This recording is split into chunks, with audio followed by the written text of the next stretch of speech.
Hello, I am back. A lot happened in these 2 weeks. As you know, I got sick. I moved. Yeah, it was just a lot. But this was something I wanted to do because I asked a lot of people what video should I watch to get the real full background of what happened with TVXQ, because I only know TVXQ as 2. I've heard songs, of course, as OT5, but I don't really know exactly what happened. Making their debut in December of 2003, TVXQ was one of the trailblazers of the legendary second generation. Receiving the title of Kings of K-pop who revived the genre, TVXQ quickly became one of the most successful acts the Asian music scene has ever had, achieving an overwhelming amount of domestic and international success. With several iconic hits and over 14 million albums sold throughout their career, the group garnered a huge fan base, even entering the Guinness Book of World Records for having the largest official fan club in the whole world. Wow. Besides Korea, TVXQ found I didn't know it was like that. They are known as Tohoshinki. Till this day, they are the K-pop group with the biggest tour attendance in the history of the country, having already performed for 5,730,000 people. They also released dozens of Japanese singles. So following this insane amount of success, of course, all the 5 members of TVXQ gained tons of popularity individually as well. In fact, some articles even claim that the top 3 most popular K-pop male group members of all time were all members of TVXQ. 2 of them really stand out for having not only impacted K-pop as TVXQ, that's a big but statement, also on their own, JaeSu and JaeJu. JaeSu, my man, listen. That man can sing. JaeSu, who's also known by his original stage name, Hiiiii, was one of the most outstanding vocalists of TVXQ. Yeah. During his period as a member of the group, he became one of South Korea's most praised and recognized voices. Besides being a composer, lyricist, and arranger, JaeSu is also an amazing dancer, which makes him one of Yes, I noticed that in the last video. He was not only most possibly the most popular member of TVXQ, but also most possibly the most popular idol at the time, with his biggest competition being his groupmate Yuchan.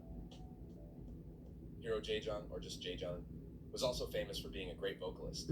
He was the most popular member in Japan. I could definitely see that. He looks like an anime character. That, by the way, was not limited to only Japan, was due to his non-human looking and unique visual style and aura. Yeah. Jaejong immediately became an unmistakable face. That's how I recognized him, is like he's everywhere for how beautiful he is. Aside from being one of the first idols to receive the title of visual shock, the term visho was created exclusively for Jaejong. This is crazy. I didn't know any of this. They were the most popular. Wow.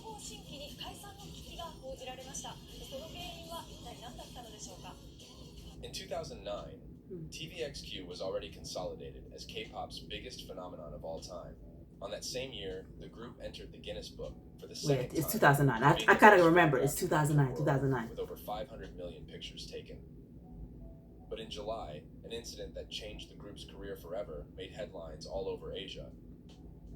After trying to talk the settlement out peacefully, but being ignored by their company, SM Entertainment, the members Yuchan, JaeSu, and Jaejong took the company to court, thus creating the biggest scandal in the history of K-pop until then. Through lawyers, the members claimed that the 13-year contract they were on was excessively long, that their schedules were held out without their confirmation and agreement, that the group's earnings were not fairly distributed, and that contract terms had been extended and changed without their knowledge. That's illegal. As all the members were still minors when they joined SM, their parents were the ones who signed with the company. That happens a lot, too. Some parents actually continued very involved in the group's business after the members turned 18. When TVXQ was ready to debut, all parents agreed and signed the initially 10-year contract, except for Yoonho's father, who, just like many of his family members, worked with law. Smart. He believed that 10 years was too long and refused to sign the contract, which made SM pull Yoonho off the group. However, after JaeSu and Jaejong fought the company's decision, Yoonho was added back to TVXQ, and his father signed a 7-year contract instead. Smart man. According to an employee of SM during a hearing in 2011. But you see, that needs to happen more often. More idols' parents need to be involved with protecting their children, bro. Like, you see how many stories, whether it's about New Jeans or whoever the group is or whatever young idol is, and the idol's just out in Seoul by themselves for like 4 years. Why are you letting that happen? anything could happen. They could be manipulated. All kinds of stuff happens when you're not around to protect your children, and you should want to do that. You shouldn't care more about money than your children.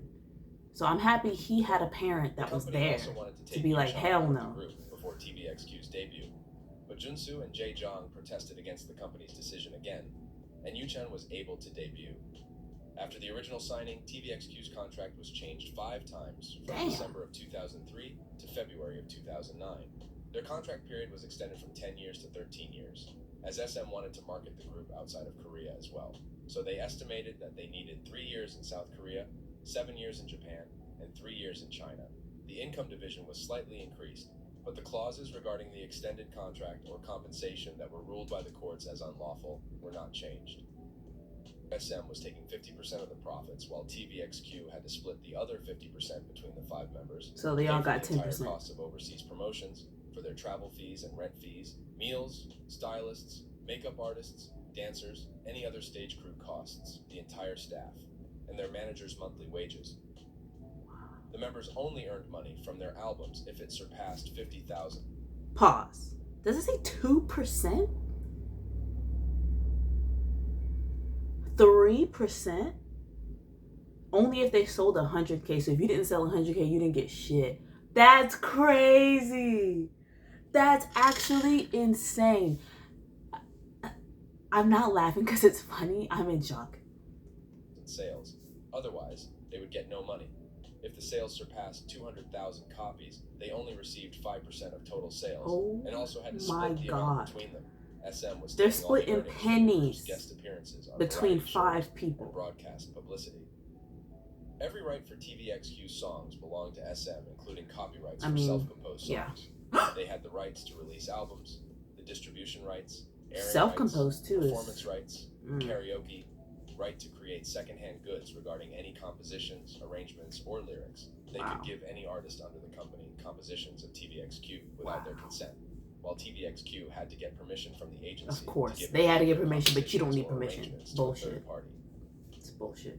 Wow, I just built the most amazing workflow on Monday.com. You built your own workflow? Why?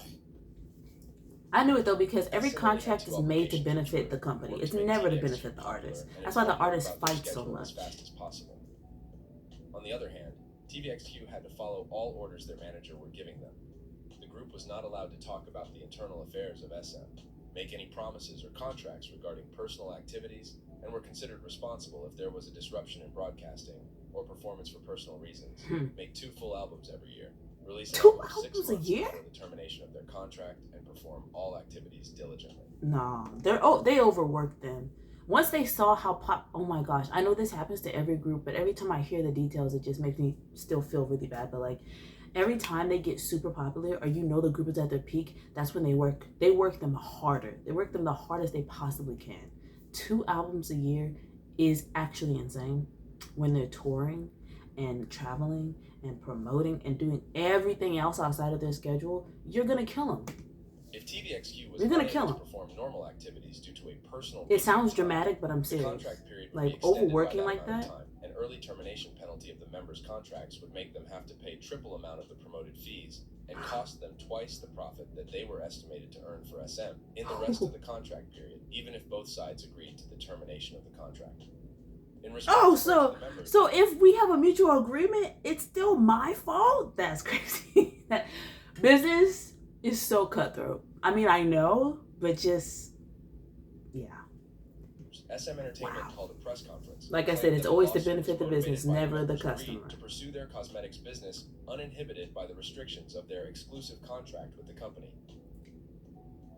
The cosmetic business in question was the brand Hiiiii, which I don't know if that's how it's pronounced. The 3 members who attended the brand's launch event in China claimed to have made investments in it, but were not running the brand, as they were accused of.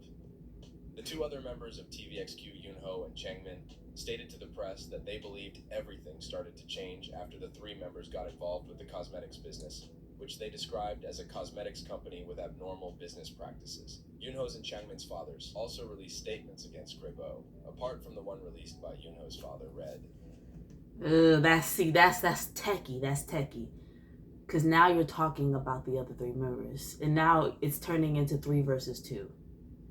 It doesn't feel like a group anymore. When you start doing that, yeah, the division has already happened. Yeah, that's bad. I first heard about the cosmetics business around February of 2009. Changmin's father and I had different opinion than the parents of 3 members, and we didn't understand why top Asian star TVXQ would do things like investing in a cosmetics company that nobody ever heard of and opening up stores without any discussion with the company. It wasn't Fair? that TVXQ was modeling for a cosmetics brand known worldwide, and we weren't even in a difficult situation. We also heard from others that the company used to be multi-level marketer, and the product's main ingredient was lamb's placenta.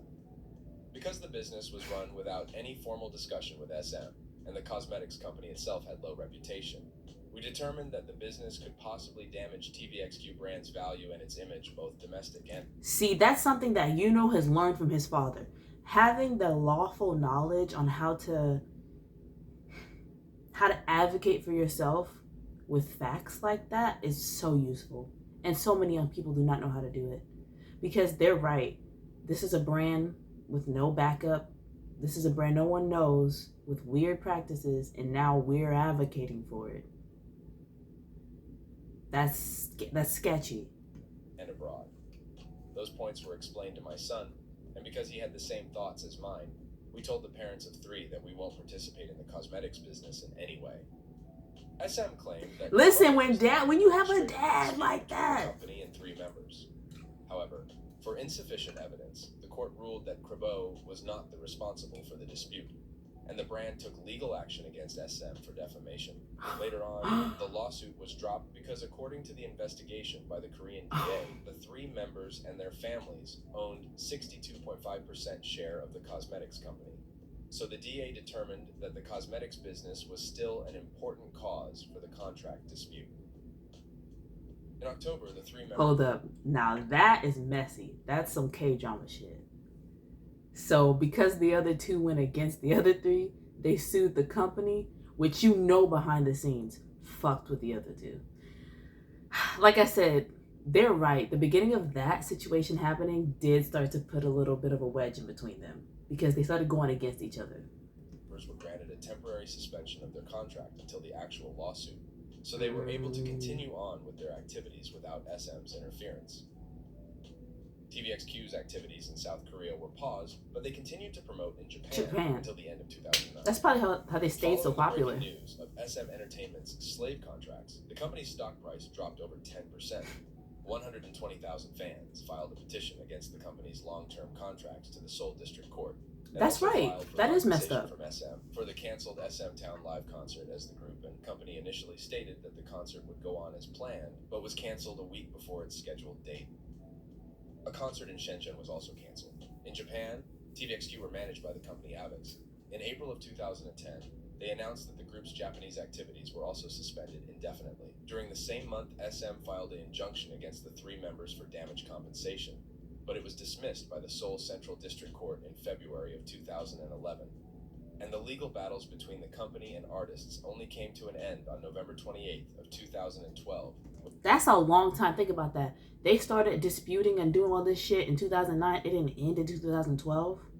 That's 3 years. Do you know how much tension was in them dorms? The way I would pay to be a fly on the wall with them 5 in those 3 years. Oh, I know it was messy. It was messy. Thanks to this scandal, K-pop was never the same again, as companies can now legally only sign artists for 7 years maximum per contract. But see, that helps people because that's a slave to do somebody 13 years. The amount of success they had is 5. And Yuchan, JunSu, and Jaejong were blacklisted of the Korean entertainment industry, thus causing the erasure of not only their individual legacies, but also TVXQ's, as a significant part of the newer generations of fans don't really know the group that once was K-pop's biggest force. Wow. I'm going to listen to that again. 7 years MacGandle, K-pop was never the same again, as companies can now legally only sign artists for 7 years maximum per contract. TVXQ became a duo that were not met with the same amount of success they had as 5. And Yuchan, JunSu, and Jaejong were blacklisted of the Korean entertainment industry, thus causing the erasure of not only their individual legacies, but also TVXQ's. As a significant That's so part sad. of the newer generations of fans don't really know the group That's that just once sad, was bro. K-pop's biggest force.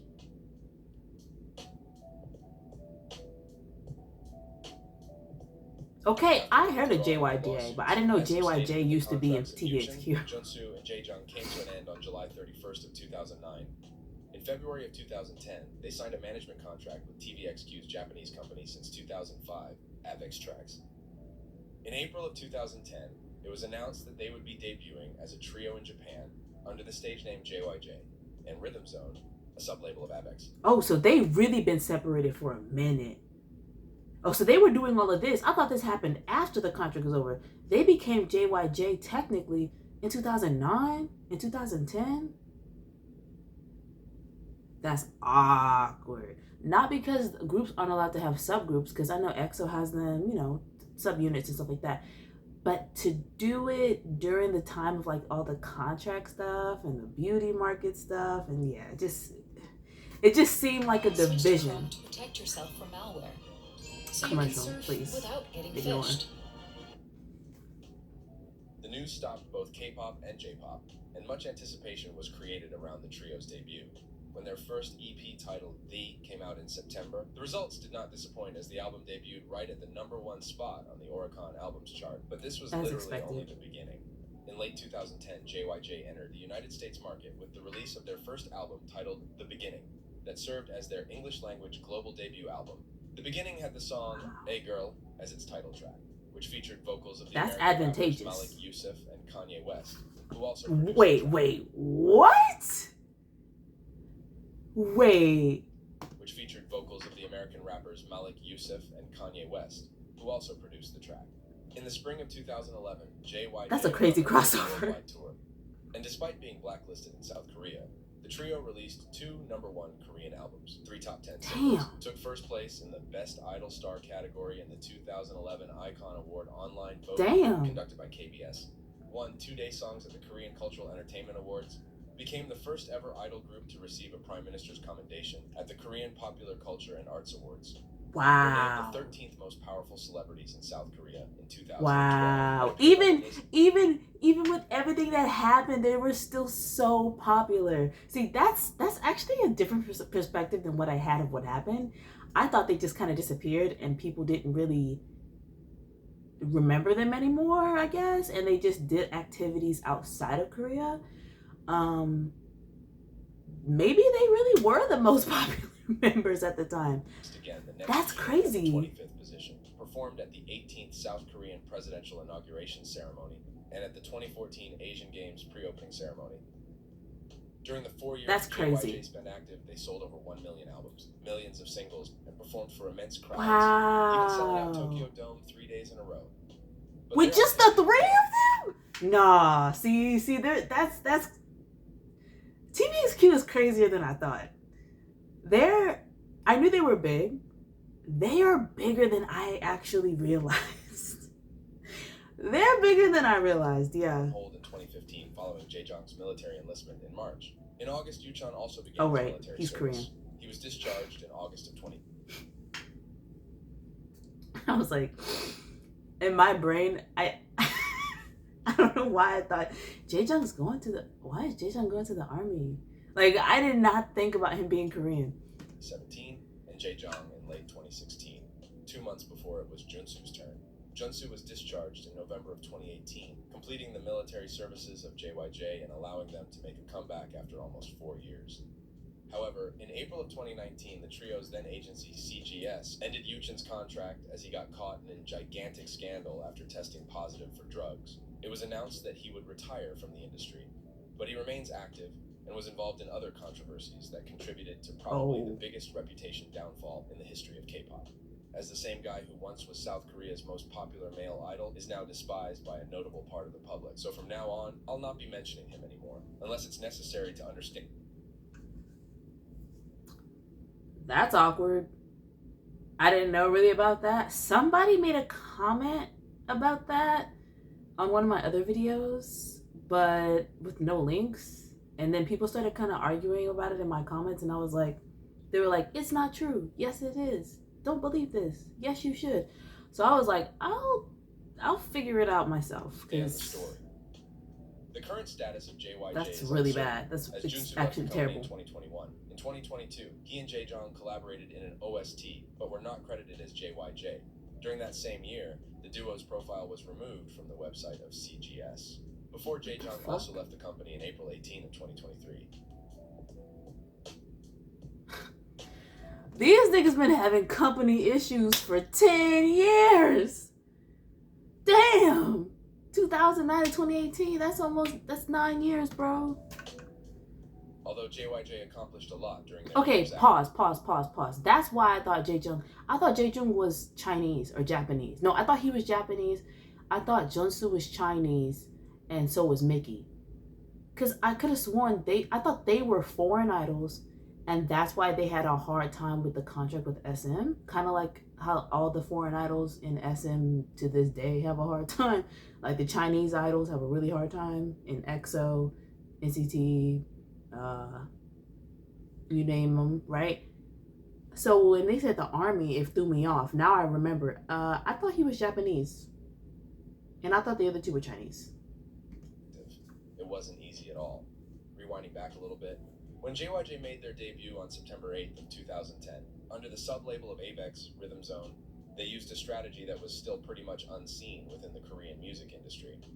JYJ hired Warner Music Korea for album distribution and sales. Okay. A separate public relations firm called Prane and the management agency, CGS. CGS was founded in December of 2009 by the producer Baek Chang-ju, solely to meet the management needs of JYJ's career in South Korea. Increase your profit and work less time with Kittle, a genius new AI tool, which is perfect. Please. JYJ were pioneers of this method of hiring different firms to be in charge of different tasks that usually are all done by only one company. Yeah, but it's because they're trying to jump through hoops. Longtime partner of SM, Avex. Only 8 days after the trio's debut, Avex announced that after the conclusion of the remaining scheduled activities, the company would suspend all of JYJ's activities temporarily and declared its support to the 2 remaining members of TVXQ.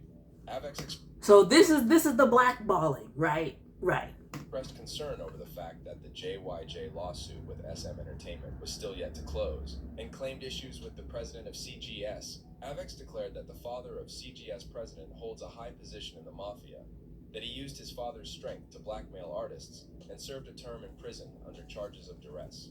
Following Avex's contract suspension, JYJ were legally prevented from conducting any promotional activities in Japan without the company's permission, which made CGS start to independently managing the trio's business in the country, and caused yet another legal battle dispute, as Avex then fought for the rights to exclusively manage JYJ in Japan. In April of 2011, JYJ requested from the Tokyo Regional Court a provisional disposition against Avex for their interference at keeping them from performing a concert that was held to benefit victims of a tsunami and earthquake that happened in Japan during March of that same year. The contract suspension didn't stop Avex from profiting out of the trio. They continued to release products of them, including 2 DVDs, but didn't allow any to compete on the Oricon charts, despite both having great sales. According to Oricon, Avex's decision was made for revitalization of the market. In January of 2013, Tokyo District Court ruled against Avex and ordered the company to compensate JYJ for interfering with their activities in Japan. Avex filed for an appeal, and the battle between them and JYJ came to an end in February of 2014, with both parties agreeing to end the legal battle and not interfere with each other's activities. This is tumultuous. Following the withdrawal of the lawsuits, SM stated that both parties would mutually not interfere with each other's activities. But that's not really what happened. Yeah, I was gonna say. After the 3 members were granted a temporary injunction back in October of 2009 that prevented SM from interfering with their activities outside of the company, SM filed an objection days later claiming that the order was illegal. In April of 2010, the month of JYJ's announcement, SM filed a lawsuit against the trio to validate their contracts and filed a claim of damage. And in June, the trio submitted a lawsuit against the company to void their exclusive contracts. During this period, fans were waiting on news about TVXQ and its remaining members, but they only started to receive activities in August and had their first comeback as a duo the next year, as SM's main focus became destroying JYJ. 2 months after the trio's first album following Avex's contract suspension, which was their global debut titled The Beginning, SM filed a lawsuit for a prohibition against the sales of the album in South Korea, and an exclusive contract suspension injunction against JYJ's contract with CGS, claiming that the members signed a contract with the company while their exclusive contract with SM was still in effect, and although the trio were granted a temporary injunction, their contract with SM had not ended yet, so signing with another company would be illegal. Following this, the Korean That's so Federation of techy. Pop Culture and Art Industry sent out letters to 26 broadcasting companies and various online album distribution sites prohibiting JYJ from making appearances on Oh shows my and halting album God. sales. As I already explained, JYJ hired different firms to be Yeah. in charge of different tasks, but that does not mean they signed an exclusive contract with them. So this was another failed and desperate attempt from SM to try to harm the trio. Still in the same month, the company withdrew the first half of the lawsuit, saying it was pointless since the album was already released. And in 2011, the Seoul Central District Court ruled in favor of JYJ and dismissed SM's objection against the trio's temporary injunction, as well as the injunction asking for the suspension of JYJ's contract with CGS. Later on 2011, the court decided that there was a possibility greed that of a SM company would interfere with JYJ's future activities. So a judge decided to incur a fee against the company that would make them have to pay 20 million won every time they interfered with the trio's activities. Just days later, Oh, that's why they hate Lee them. Sang-ho's Palm News reported that the FTC, Korean Fair Trade Commission, has found SM guilty of interfering with JYJ's Korean activities for the past 2 years, and according to the show, the company would be fined for it. The FTC and SM Entertainment negotiated a fine, which is rumored to be around 100 million Korean won. The Damn. report was made by the journalist Lee Sang-ho, who followed the case for over a year, and interviewed Young Hae-in, who was an instrumental figure in minimizing SM Entertainment's contracts. The investigation was confirmed by the head of the FTC, and the report displayed proof of SM's interference with JYJ's Korean activities, such as the letters from the Korean Federation of Pop Culture and Art Industry to major broadcasting companies asking them to block JYJ from performing. The FTC made the association send a notice that it was ordered to correct the wrongdoings against the trio to the 26 broadcasting companies. Yeah, but the damage had already been done, In you April of know. 2015, Assemblywoman Choi Min-hee proposed the JYJ law that prevents third parties, including broadcasting companies, from blacklisting artists from appearing on television. And after a first failed attempt, the law was passed by the National Assembly in November of that same year, to which CGS stated, "We've fought with the unfair conditions for 7 years. And we're thankful That's that a we weren't long alone time. opposing it. We hope that with this amendment, these unjust actions will no longer occur in the entertainment industry." But none of that seems to have helped a lot. Activities of JYJ continued to be canceled last minute without proper explanations. They never appeared on Korean music shows again. I bet the way they were doing it was because they couldn't do it through email and paperwork anymore. They were just paying them off. I bet SM was just paying them off to not broadcast them. Very few appearances on variety shows, and weren't invited to award shows. Allegedly. Don't sue me. Of votes, and sometimes even winning categories. The trio wasn't even allowed to perform at the official opening of the 2014 Asian Games, despite being their honorary ambassadors. Out of all members, JaeSu is the most vocal regarding the blacklist. During his time in the military, I believe the it. younger men didn't know he was under a blacklist, and that people were forgetting about it, thinking he didn't appear on TV by choice. That's so So after sad. his discharge, he reminded the public by sharing his feelings on the topic a few more times and showed his gratitude to the programs that allowed his appearance. Here's how to avoid the dreaded rejection letter from your dream college. Step 1, delete your email account, change your mailing address. That must really hurt as an artist, you know?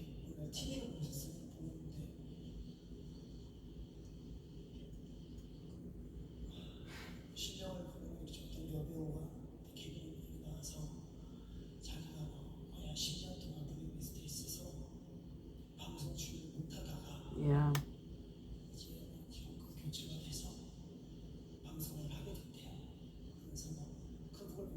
I love his voice, even his talking voice. I love his voice.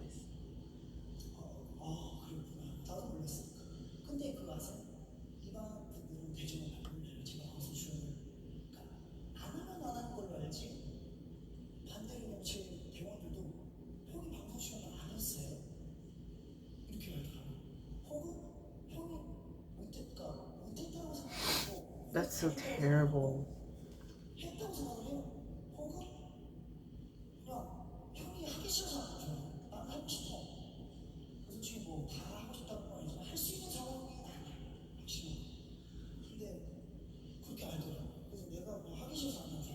Yeah. It's terrible. Because imagine how much money they lost, you know, between that time.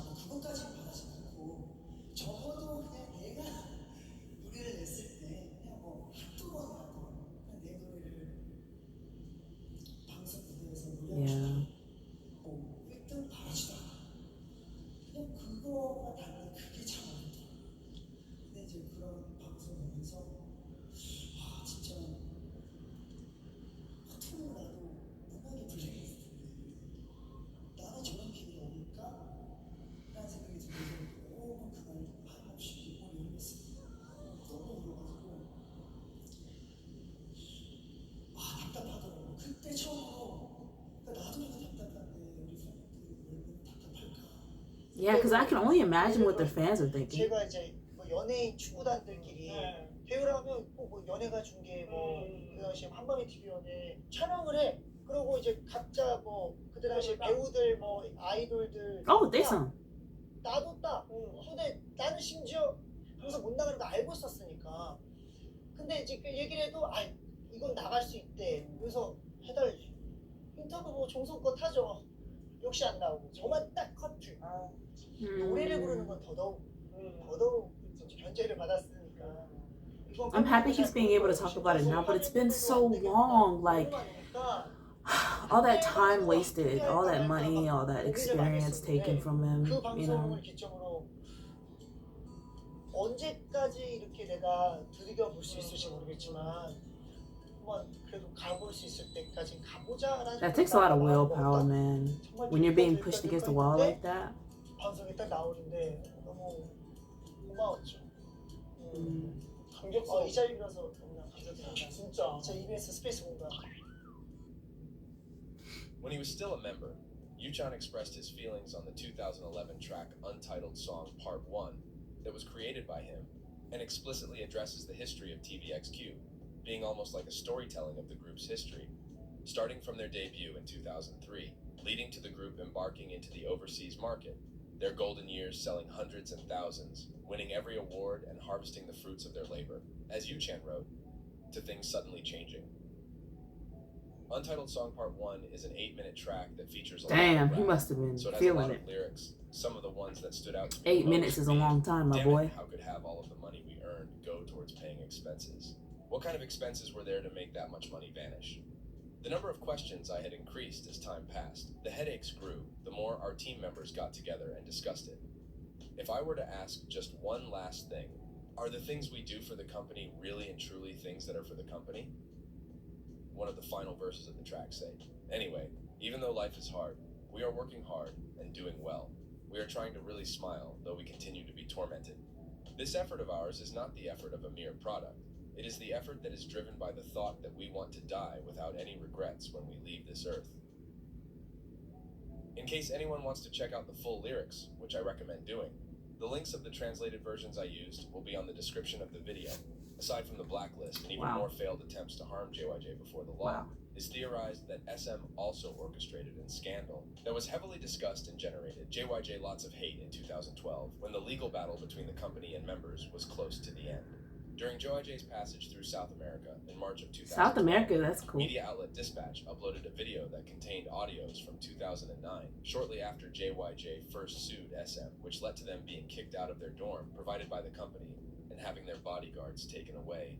To this day, it's not known who gave Dispatch the audios in which Jaejong and Yuchan were heard cursing and hitting female fans after a night of drinking. The audio quickly gained huge traction and comprehensively caused the audios in which Jaejong and Yuchan were heard cursing and hitting female fans after a night of drinking. What The the audio fuck? quickly gained huge traction and comprehensively caused shock among the public, even more following all the false and sensationalist reports that were made. But the so-called fans were actually yet another case of sasaengs that JYJ were victims of. For the ones unfamiliar with the term, sasaengs are basically stalker fans. And I say yet another because all current and former members of TVXQ have a long history of scary sasaengs tormenting them and I've harassing never audiences seen that since the early footage. days of their careers. One of them already broke into Jaejong's room while he was sleeping during a leisurely break at a sauna. Took a picture and spread it on the internet as if it was a trophy. Oh my god, that gave me chills. Can you imagine waking up to that?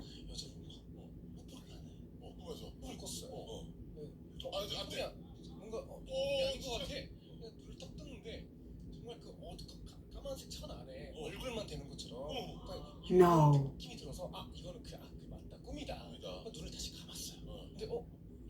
촉감이 느껴지고 이걸 느끼기엔 너무 약간 꿈 같지 않은 거야. 그래서 눈을 다시 떴어. 보니까 여자분이 제가 Oh my god. 보고 있었잖아요. 그분은 그 위에서 저를 내려보고 있었는데 이게 검은 머리가 다 쑥 내려. 무서워. 피부밖에 안 보였던 거예요. 얼굴만. 저한테 Oh my god. 지금 이제 사진이 딱 몇 장이 날라오는 거야. 거실, 방 그리고 그 키친 사진이 딱 날라오는데. That's PTSD. Like, 나한테 날라왔어. 집에 what the fuck, bro? 나간 거야 그냥. 그러고 그리고 나한테 또 내 번호는 어떻게 알았는지 나한테 사진을 보낸 거야. 소름 돋잖아요. 그래서 그때 이제 그 현관문 열쇠를 다른 걸로 바꿨어요. And people like this need to go to jail. Like, 제가 they need to 혼자 press charges on these 생일이 people. 되고 나서 이제 일인데, 야 이건 진짜 소름이야. 이사를 갔는데 그 저희 아파트랑 다른 아파트인데 건너편에 있는 아파트 같은 층으로 이사를 가셔가지고 거기서 맨날 쳐다보고 계시는 거야. 이사를 가는 결정적인 이유가 하나 딱 생겼죠. 새벽이야. 저는 이제 불을 다 끄고 자거든요. 근데 Doing this to 완전히 people is not 뒤에 okay. 집인데 갑자기 밖에서 Doing this to people is 벨 소리가 울리는 거야. it's scaring me. It's scaring me. 이 시간에 누구지? 하고 밖에 이제 인터폰으로 딱 눌러봤는데 아무도 없어. 이상한데. 다시 들어갔어요. 또 울리는 거야. 또 봤어요. 또 없는 거야. 약간 무섭기 시작했어. 그래서 문을 이제 딱 열고 바깥에 딱 봤는데 문이 한 요만큼밖에 안 열리는, 한 30cm 정도밖에 안 열리는 거예요. 뭐지? 뭐야, 왜 안 열리는 거야? 밑에 봤는데 사람 다리가 있어. 너무 소름이야. 그래서 문을 너무, 저도 약간 사람이니까 Oh 너무 my 시끄러워가지고 god, bro. 근데 다시 딱 열었는데 This is 없는 crazy. 거야 또 그 사이에. 그래서 비상계단 쪽으로 가니까 누군가가 막 내려가는 소리가 들려. 전속력 따라가 딱 잡았어. I'm surprised he chased after them. 아니나 다를까 또 그런 분들인 거야. 그래서 이건 진짜 안 되겠다. 이건 정말 안 되겠다. 그래서 경찰을 불렀다. 근데 그 경찰 How did they even get there? 아유 팬인데 뭐, 아니 팬이 좀 여기 올 수도 있지 뭐, 그거 가지고 뭐 또 신고를 하고 뭐, 아이고. 근데 또 이게 며칠 이렇게 지났어. What the fuck? This is what I'm saying. It doesn't matter if you're a fan or not, if you like them or like whatever. Legally, you cannot break into someone's home or go to someone's residence that you don't know and knock on their door and bang on their door and play ding dong ditch. And it's almost like a little bit of a threat, you know, to be like, I know where you live. I'm not gonna do nothing this time, but you never know next time. Like, it's so scary. They need security there or something, but they shouldn't even have to do that. Like, people shouldn't be allowed to just show up. 너무 스트레스 받았는데 밤에 또 새벽에 완전 이제 잠이 들었어. 이제는 띵동이 아니라 뭔지 알아? 문고리를 딱 잡고 막 흔드는 소리 있지. 막 이런 소리.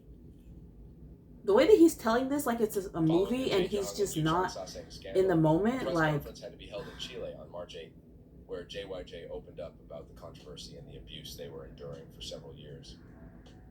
JaeSu stated, I endured the pain because sasaeng fans are still fans. However, they used our identification to expose our private phone calls and GPS trackers. put on our cars. Oh, hell There no. were incidents They of need to go breaking to and entering where jail. a fan would take pictures of our private items. Some Oh, fans oh would try god, to I thought it was kiss gonna say while I was private asleep. parts. I was Some like, fans tried to collide with our car in a taxi to see us in person. see, that Our could lives kill began to them. crumble as we would always be recorded, touched, and derided. We asked to be allowed at least a bare minimum of living as a human being, Right. while we endured this indescribable pain. Jae apologized to the fans for the incident and expressed, we want to give an apology for our unjust behavior in the past. We are sorry because of all the fans that worry for us and share our pain. In the future, we will think about the people that love us as public figures whenever we are in mentally difficult situations. We will think about the responsibility we have and never break down. In August, No, you're the trio human and sued you're allowed to Dispatch break for 100 down. million Korean won for defamation of character. In 2021, Jae said that after 12 years, sasaeng attacks had finally stopped. But in January of 2024, 12 he years? posted on his Instagram stories a confrontation he had with a taxi driver who was driving sasaengs to stalk him, as well as a message expressing his frustration on the situation. The stalking that Jae has been suffering for the past 2 decades inspired the track Don't from his latest album, Flower Garden, following the end of the JYJ versus SM lawsuit in November of 2012. JaeSu opened up about the situation and stated to reporters, I regret that I cannot greet you as TVXQ at a time when the lawsuit regarding the exclusive contract with SM Entertainment, which lasted for 3 years and 4 months, has ended. If I can stand on stage again with the name TVXQ, I think there will be nothing more refreshing. That's so sad. We were fighting a battle against our company and their unlawful practices. It wasn't that we wanted to throw away our title of TVXQ or leave the group. These words of JaeSu resonate with ones from an interview JaeYJ gave when the lawsuit had started back in 2009. Damn. In which they stated that the whole cosmetic issue had nothing to do with the suspension of the exclusive contract, as TVXQ is more important than a cosmetic company, that they pulled out of the cosmetic company to avoid controversy, and that having TVXQ continue together was the most important goal. That's As we good. all know, the group did not continue with the 5 members. But as I briefly mentioned earlier, the whole lawsuit scandal led to a thorough government investigation into K-pop companies and its contracts. I mean, something good came led out to of the it at abolishment of least. slave contracts, as well as to the consolidation of the standard 7-year contracts we know today. So aside from earning their own freedom, JaeYJ unwittingly helped All these other people, yeah. Wow. After launching their own Oh, individual JaeSu and companies, both Jaejong. JunSu and Jaejong had comebacks in June of this year. I actually watched him in my other video. 한국에 오셨지만 혹시나 뭐 그냥 혼자만 해보고 싶다고 나가고 싶으면 언제든지 좋은 게 좋은 거잖아요. 저 또한 그것 때문에 힘들어서 나온 사람이라. Please don't scroll. Listen to me. My name is Hiba from Gaza, and I'm supposed to be studying for my. 나오시 언제든지. 저 약간 이런 마인드. 정말. At least he Last can year, make, while you know, celebrating his jokes 20th about it now. anniversary since debut, Jaejong appeared on the 3 major broadcast stations of South Korea for the first time after a whole decade. Wow. And believe it or not, SM Entertainment sent a flower wreath to his company. Kiss my ass. This year, JunSu made one of his first reality show appearances on terrestrial TV since the ban. So all of that made the public believe that the blacklist was finally over after so much time. But apparently it just got a little better now, because despite being on promotion period as we speak, none of them performed at any music show or That's true. music-related That's program. true. Since they had their music careers boycotted, JunSu and Jaejong crossed over various areas of entertainment, in which SM couldn't interfere, as they have no power over industries aside from the music industry. So they were went to able acting. continue thriving despite all the hardships. And I believe that thriving despite all hardships became a part of their legacies that deserve to be more remembered, as these are 2 of the most impactful idols the Asian music scene has ever witnessed. Wow, like just hearing all this is just so emotional, bro. JunSu debuted as a soloist in 2010 Especially because and I already fucking released love several JaeSu. successful projects in both South Korea and Japan, standing out from every other male soloist for being a chameleon who masters any and every concept and who's never afraid of expressing himself through his art. It doesn't seem to exist a lot of things that JunSu doesn't know how to do, from acting to composing, writing, and arranging. Another thing that separates him from most idols is the fact that he's a renowned musical actor. Yes, his He started musicals his are career in so. musical theater in 2010 with the lead role of Mozart, and since then he graduated in musical theater performance and starred in several musicals that earned him dozens of the most prestigious What's awards that? of the industry, as well as the title of ticket power for being able to sell out within minutes all tickets for his musicals and solo concerts. JunSu was named the #1 celebrity with the most drawing power for 2012 in South Korea at the Golden Ticket Awards, and established himself Even as after one of the the blacklist, greatest bitch, that's examples of idols crazy. succeeding in music. That's crazy. And taking away the stigma around it, showing that they can be musical actors and be taken seriously. Seriously, yeah. 준수가 본인 입으로 좀 얘기하기가 좀 뭐할 것 같아가지고. I love seeing them together. I do. I love seeing them together. 뮤지컬 업계를 많이 바꿔놨어. 그래서 되게 많은 새로운 뮤지컬 관객들도 유입이 되고. 아니 그렇게 얘기해 주시다면 감사하죠. 큰 영향이라고 생각해. 정말. In May 4th of that same year, the website Sonara experienced a server crash. After the pre-order for his first Korean album titled Tarantallegra was opened, just by the end of the month, 122,000 copies of the album had already been sold. In 2022, JunSu proved he didn't lose nothing as an idol when he won the survival show Double Trouble alongside Hiiiii. The show Oh, was very iconic for older stands. I never saw The show this. Many believe is the biggest male and female AC from the 2nd generation of K-pop on the same stage.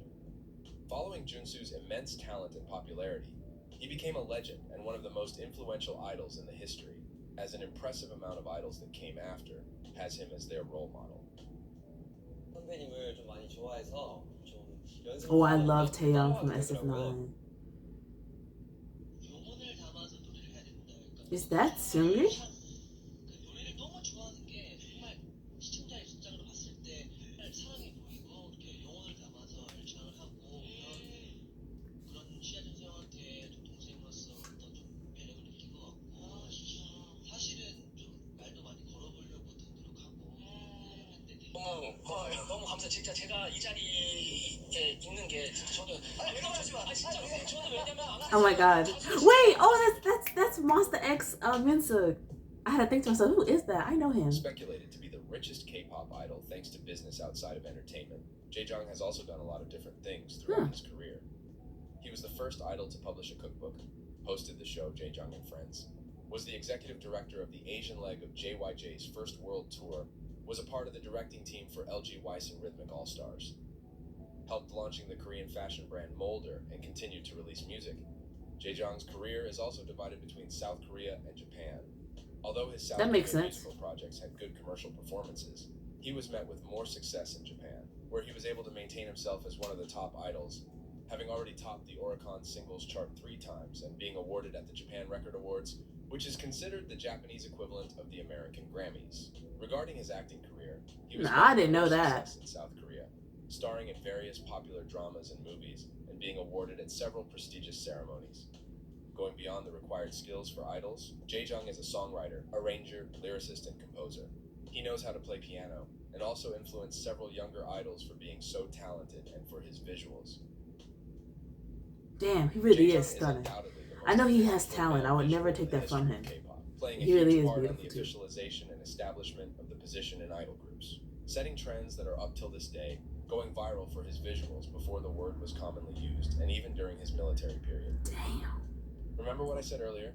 That before Jaejong's debut, the public had never seen anyone that looked like him before? Well, in more recent years, SM was accused of trying to replicate Jaejong's visual a few times, especially with Wonbin of Rise and Taeyong of NCT. Jaejong himself thinks that they all look alike, and a part of the public do. also believes that there's a similarity between him They and do. other younger idols from SM and from other countries. It's like how a lot of idols look If it's like just a weird Minho from coincidence, we Shiny. don't know. Like But that Jaejong is Lucas the and blueprint yeah. for male visuals in K-pop is a fact. Damn, that was fucking Although rough, it's very bro. sad that idols who played a necessary part on shaping and expanding K-pop are not treated as such, they're still active doing what they love and fought to do freely. So at the end of the day, it was all worth it. If you Yeah. want to support their latest comebacks, the links will be in the video description. Holy shit. Oh, wow. That was worse than I thought. I didn't know all of those things that happened with them, like beating up the girls that turned out to be sasaengs that were following them while they were drunk, and that's sketchy. And then holy shit, SM is a monster. I mean, we knew that. We know that girl, but like it's so shady that they sent them flowers though. I was like, I would have been like, kiss my ass. But I could see how they split up for real. At the end of the day, these companies will use you to death if you let them. And you have to advocate for yourself. And if you don't, you're at their mercy. And a lot of people, I know everyone has their dreams and they don't want to sacrifice their dreams. But it's a weird balance. It's a weird balance. It's like, yes, work hard, do what you need to do, but also make sure your finances are looking right. Like, Yuno's dad, who was on top that shit, I was like, that's what we need. But I could see how that made a wedge between them a little bit too. Even if it's not technically JYJ's fault, obviously, but just the whole setup and the makeup brand thing and then their parents getting involved, it just got too much. So yes, they did at the end of the day grow as people and got to expand and do more things than they probably would have if they would have stayed with SM, because SM is known to hold their artists back, in my opinion. They do not let them flourish. And so things come with a sacrifice, and I think in the end it ended up being a good sacrifice, and I hope that all of the members are still cool. Like, I know there was probably tension around the contract time, but 20 years, I mean, girl, it's been so goddamn long. You shouldn't even give a fuck anymore. Like, y'all should be cool. That's all I was thinking about the whole time. I was like, damn, I hope, and Changmin and all of them are still, like, at least okay. Even if they're not close anymore, because it's been so long, they're still like, you know,